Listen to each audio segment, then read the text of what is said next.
বিকেল ২:৩০টার সময় যে অ্যাডামস ক্যাপ নামে যে পোশাক কারখানাটিতে আগুন লেগেছিল সেটি কিন্তু এখন নিয়ন্ত্রণের কোনো লক্ষণ দেখা যাচ্ছে না এবং আগুনের যে লেলিহান শিখা সেটি দেখা যাচ্ছে প্রায় ৮ থেকে ১০ কিলোমিটার দূর থেকে।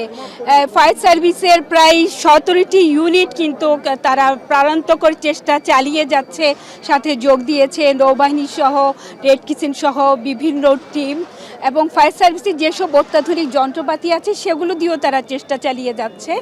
কিন্তু এখন পর্যন্ত আমরা দেখতে পাচ্ছি যে আগুন আসলে তার সর্বগ্রাসী ক্ষমতা নিয়ে মনে হচ্ছে যেন জ্বলছে এবং বিকেলের সন্ধ্যার সময় কিন্তু ইপিজেডের অধিকাংশ কারখানা বন্ধ হয়ে যায়। তারপর শ্রমিকরা কিন্তু এখানে সবাই তাকিয়ে আছে, দেখছে আগুন কিভাবে একটি ৮তলা ভবন পুরোপুরি চোখের সামনে জ্বলছে। সেই দৃশ্য দেখা ছাড়া মনে হয় যেন আর কোনো উপায় নেই। এবং কিছুক্ষণ আগে আমি শিল্প পুলিশের যে এসপি তার সাথে কথা বলেছিলাম, তিনি বলেছেন যে হয়তো বিমান বাহিনীর টিমও এর সাথে যোগ দিতে পারে।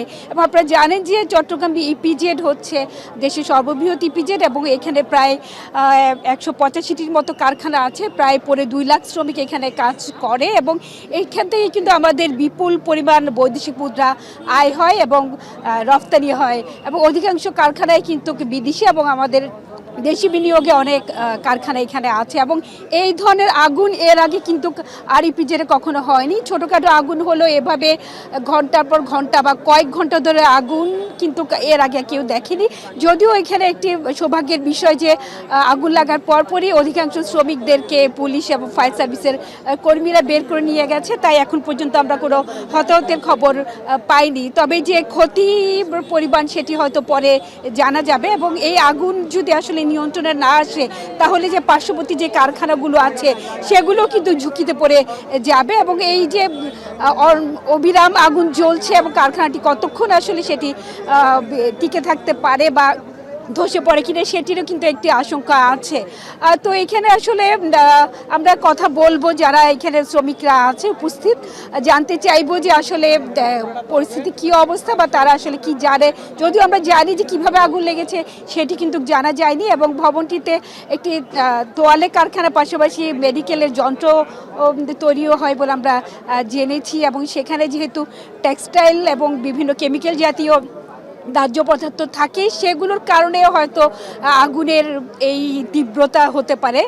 তো আমরা এখানে আসলে কথা বলতে চেষ্টা করব শ্রমিকদের সাথে যারা আছে এখানে। আপনাকে একটু বলবেন যে আসলে কখনই আগুন লেগেছে বা কী অবস্থায় সেখানে পার্শ্ববর্তী কিছু আপনাদের জানা আছে কিনা? এটা আপনার লাগছিল ২:৩০টার সময় আগুন লাগছে। কি অবস্থা সেখানে কিছু কি জানতে পেরেছেন? কোনো শ্রমিক আহত বা কি কারণে আগুনটা লাগতে পারে? আমরা সেটা জানি না এখনো। অধিকাংশ কিন্তু আমরা দেখতে পাচ্ছি যে এখানে আসলে উৎসুক শ্রমিকরাই এবং সবাই কিন্তু আসলে এখানে আসলে দেখছে এবং এই যে তীব্রতা সেটা আসলে সবাই এখানে প্রার্থনা করছে যে আগুন যেন নিভে যায়, কারণ পার্শ্ববর্তী কারখানাগুলো কিন্তু ঝুঁকির মধ্যে আছে এবং পুরো পিজিএডে কিন্তু অধিকাংশ কারখানাগুলোতে কিন্তু ইলেকট্রিক বা অন্যান্য যে বৈদ্যুতিক ব্যবস্থা আছে সেগুলো কিন্তু তারা অনেকটা অফ করে রেখেছে যেন বড় ধরনের যেন দুর্ঘটনা না হয়।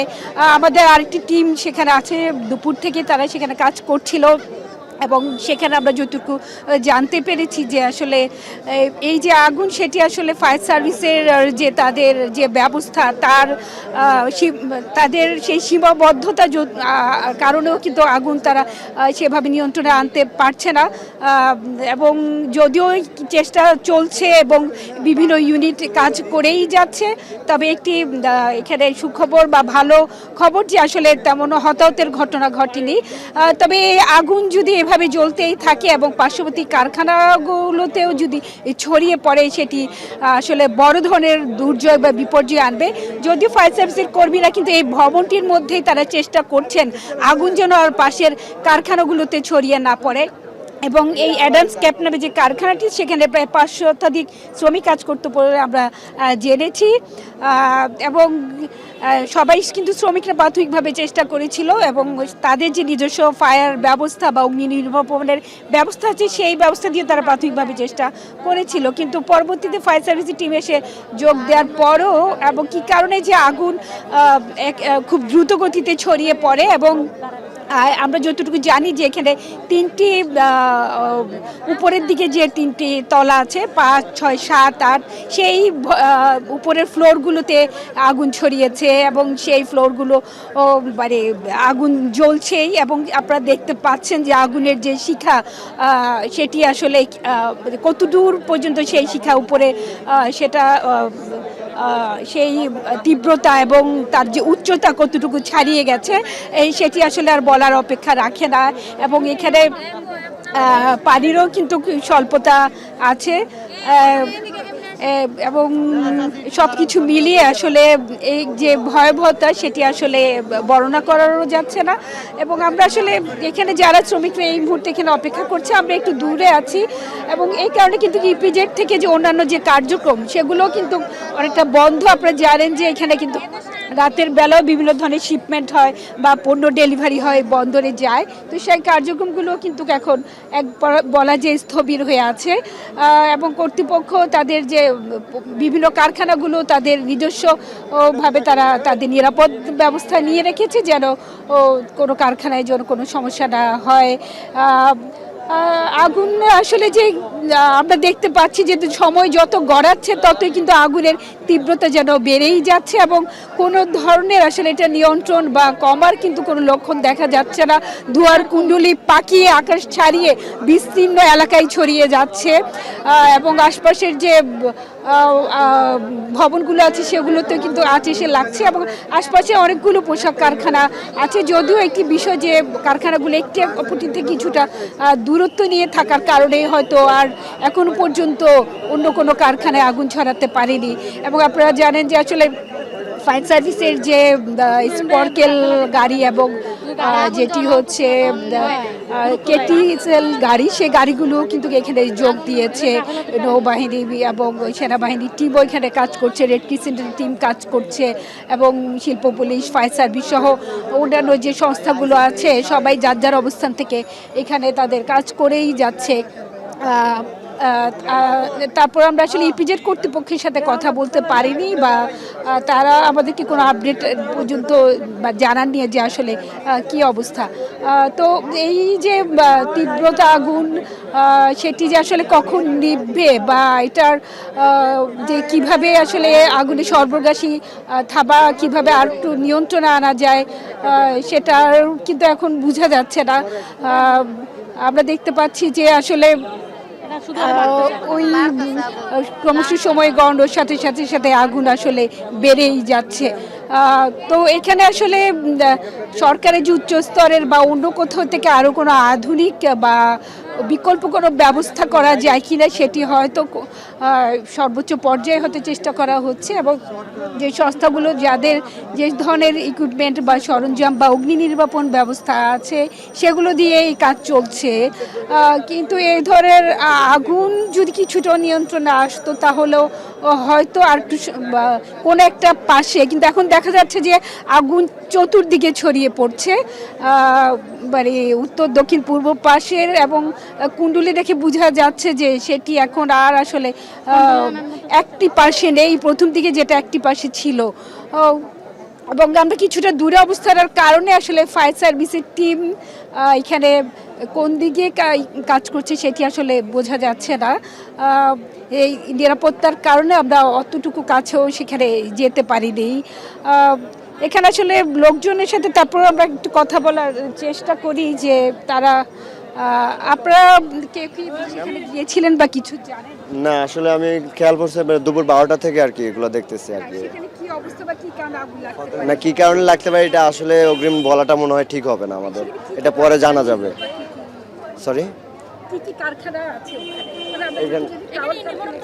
ইউনিফর্ম তৈরি হয় এখানে। এটা আমাদের হচ্ছে পাশে এটা হচ্ছে স্মিথ জ্যাকেট, এটা তো আপনার প্যান্ট জ্যাকেট জিপার ফ্যাক্টরি। এটা শ্রমিকরা কি সবাই নিরাপদ আছে? হ্যাঁ, নিরাপদ আছে সবাই, আলহামদুলিল্লাহ নিরাপদ আছে। তো চোখের সামনে আর কি হাজার হাজার শ্রমিকের রিজিক নষ্ট হয়ে যাচ্ছে দেখে একটু খারাপ লাগতেছে আর কি।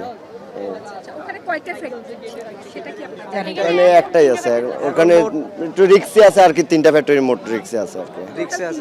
হ্যাঁ, টোটাল এটা আমি জিফার ফ্যাক্টরি একটা একটা toilet আর তোয়াল্লা ফ্যাক্টরি, জিফার ফ্যাক্টরি একটা, তোয়াল্লা ফ্যাক্টরি। এটা জানি না, এটা জানি না কিভাবে আগুন লাগছে আমরা জানি না। একই কোম্পানি তিনটা। আমরা এখন পর্যন্ত যারা শ্রমিকরা বলছে যে এখানে একটি অ্যাডাম টেক্সটাইলেরই তিনটি কারখানা, একটিতে জিপার তৈরি হয়, একটিতে মেডিকেল ইকুইপমেন্ট তৈরি হয় এবং আরেকটিতে ট্রাভেল ডাক্তারদের ইউনিফর্ম তৈরি হয়, মেডিকেল সরঞ্জাম তৈরি হয়। এবং শ্রমিকরা বলছে যে আসলে চোখের সামনে যে এভাবে তিনটি কারখানা যে পুরোপুরি ধ্বংসস্তূপে বলা যায়, এবং যে শ্রমিকরা কাজ করতো তাহলে তাদের জীবিকাও কিন্তু জড়িত ছিল এবং তারা হয়তো পরবর্তীতে তাদের আবার কর্মহীন হয়ে পড়ার একটি আশঙ্কা আছে। এবং এই যে আগুনের ঘটনায় সেটি কিন্তু আমাদের এই যে রফতানি প্রক্রিয়াকরণ অঞ্চল সেখানকার অগ্নি নিরাপণ ব্যবস্থা নিয়েও কিছুটা প্রশ্ন আসবে এবং আমাদের এই যে অন্যান্য ফ্যাক্টরিতে এটা একটু প্রভাব পড়তে পারে। আমরা মাঝে মাঝে দেখি যে এই ধরনের আগুনের কারণে কিন্তু আমাদের কিছুটা অর্ডার সংকট বা অর্ডার নিয়ে কিছুটা অনেক সময় কিছু জটিলতা তৈরি হয়। আমরা আশা করছি যে সেই পরিস্থিতি কাটিয়ে উঠবে এবং এক্ষেত্রে আগুন নিভানোর জন্য যে সর্বোচ্চ উদ্যোগ সেটা তারা প্রয়োগ করেই যাচ্ছে এবং সেটার যদিও এখন পর্যন্ত কোনো উন্নতি দেখা যাচ্ছে না এবং আসলে সেটি এখন পর্যন্ত নিয়ন্ত্রণে থাকায় কিছুটা স্বস্তি বলা যায়। তবে কতক্ষণ এই আগুন নিয়ন্ত্রণে থাকে বা পার্শ্ববর্তী কারখানায় যদি ছড়িয়ে পড়ে সেটি এখন আসলে সবচেয়ে বেশি আতঙ্কের বিষয়। তো এখানে আমরা দেখতে পাচ্ছি যে পুলিশ সদস্যরা আছেন, আমরা একটু তাদের সাথে যদি একটু কথা বলতে চাই, একটু যদি বলতে পারেন যে আসলে সেখানকার কি অবস্থায়। আচ্ছা আচ্ছা আচ্ছা, এখানে পুলিশ আসলে শিফট চেঞ্জ হয়েছে এবং ওনারা তেমন কিছু জানেন না এবং তারা বলছেন যে আসলে তারা তাদের শিফট পরিবর্তনের কারণে তারা এখানে এসেছেন কিছুক্ষণ আগে। তো আমরা আসলে কিছুক্ষণ পরে চেষ্টা করবো আর একটু কাছাকাছি যেতে এবং সেখানে পরিস্থিতি কি সেটা এখন পর্যন্ত আমরা কিছুটা দূর থেকে যেটা বুঝতে পারছি যে আসলে আগুনের এই নিয়ন্ত্রণের তেমন কোনো আমরা আসলে পরিস্থিতির উন্নতি দেখতে পাচ্ছি না এবং ধরকুণ্ডুলি পাকিয়ে আকাশ ছাড়িয়ে যাচ্ছে এবং আশপাশের যে ভবন বা কারখানাগুলো আছে সেগুলোতে কিন্তু আগুনের উত্তাপ এসে লাগছে এবং তারা অনেকটাই কিন্তু আতঙ্কের মধ্যে আছেন। যদি সেই কারখানাগুলোতেও যদি ছড়ায় তাহলে এর ভয়াবহতা আসলে কোথায় পৌঁছাতে পারে। তাই এখন আসলে এই আগুন যত তাড়াতাড়ি সম্ভব এবং নিয়ন্ত্রণে আনাটাই হচ্ছে এখন সবচেয়ে জরুরি এবং সেই চেষ্টাই চলছে এখন পর্যন্ত।